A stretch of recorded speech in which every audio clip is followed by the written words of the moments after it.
जनता पक्षाच्या खरी ताकद आमचे कार्यकर्ते असतात। आणि आज आपण पाहिलं असेल की राज्याचे मुख्यमंत्री आदरणीय देवेंद्र फडणवीस साहेब पासून आमचे रवी चव्हाणजी असतील, सन्मान्य राणे साहेब असतील आणि भारतीय जनता पक्षाचा प्रत्येक नेता, कार्यकर्ता, आमदार, मंत्री आज सभासद नोंदणीच्या ह्या पूर्ण कार्यक्रमामध्ये सक्रिय सहभाग घेऊन आपल्या आपल्या जिल्ह्यामध्ये सभासद नोंदणी जास्तीत जास्त कशी होईल, लोकांपर्यंत, जनसामान्य लोकांपर्यंत आम्ही आमच्या भारतीय जनता पक्षाला कसं पोचवू, मोदी साहेबांचे विचार असो, पक्षाचे विचार असो, जास्तीत जास्त त्या लोकांपर्यंत कसं पोचू शकतो, यासाठी आम्ही प्रत्येकजण आज पूर्ण दिवस प्रवास करत होतो।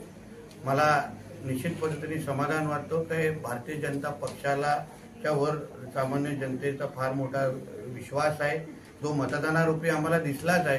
पण आता लोकांमध्ये पक्षाचा सदस्य बनण्यामध्ये जी उत्सुकता आम्हाला दिसली, म्हणून मला विश्वास आहे जेव्हा 15 जानेवारीच्या नंतर जेव्हा पूर्ण आकडा आमच्या नजरेसमोर येईल, एक ऐतिहासिक आकडा भारतीय जनता पक्षाच्या सभासद नोंदणीच्या समोर येईल।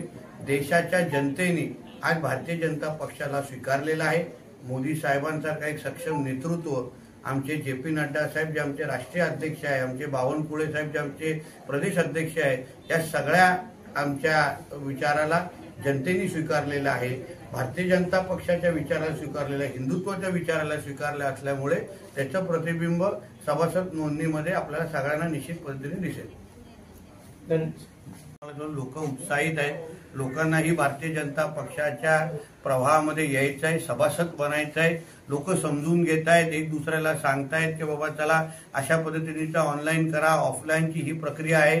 आमच्या भारतीय जनता पक्षाची सगळी रचना, यंत्रणा, आमचे सगळे माझे भारतीय जनता पक्षाचे सगळे सहकारी एक दुसऱ्याला मदत करतायत, मेहनत करतायत।